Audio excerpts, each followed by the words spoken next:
անձի խղճի կամ դավանանքի ազատության իրավունքի իրականացմանը, այդ թվում կրոնական կազմակերպության օրինական գործունեությանը կամ կրոնական ծեսի կատարմանը խոչընդոտելու մասին է։ Մյուս հոդվածը 441-րդ հոդվածը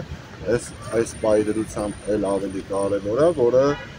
մասնավորապես հետևյալն է ասում. պաշտոնատար անձի կողմից իր իշխանական կամ ծառայողական լիազորությունները կամ դրանցով պայմանավորված ազդեցություն մի վնաս պետական կամ ծառայողական շահերի օգտագործելը կամ իր ծառայողական պարտականությունները չկատարելը կամ ոչ պատշաճ կատարելը կամ այնպիսի արարք կատարելը, որը չի բխում իր լիազորություններից կամ դուրս է իր լիազորությունների շրջանակներից,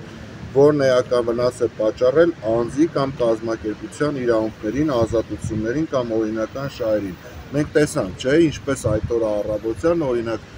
իրավապահ համակարգի կողմից կազմակերպված որոշ եկեղեցիականների նույնիսկ ազատ տեղաշարժներ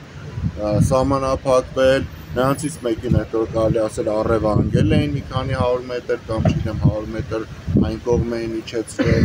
եւ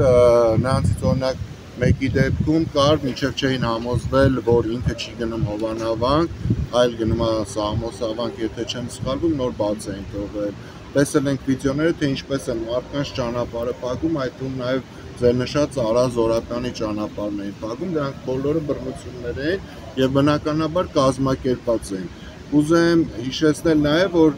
երջանիկ պատահականությամբ ըստ իրենց ներկայացնելու տարբեր քաղաքապետեր էին հայտնվել, մի քանի 100 կիլոմետր թողել էին, եկել էին, իրանց հետ մարդիկ էին բերել բնականաբար, կան կադրեր, որ ավտոբուսներից են մարդիկ իջեցվում, այսինքն դրանք բոլորը սրա մասին են։ Իսկ ինչ վերաբերում է ձեր հարցին, որ նախորդ անգամները, այո, օրինակ մի դեպքով մենք հիմա դատարանում ենք գտնվում եւ փորձում ենք դատարանի միջոցով պարտավորեցնել դատախազությանը եւ մնացած իրավապահ մարմիններին, որպեսզի վերջապես գործ հարուցեն։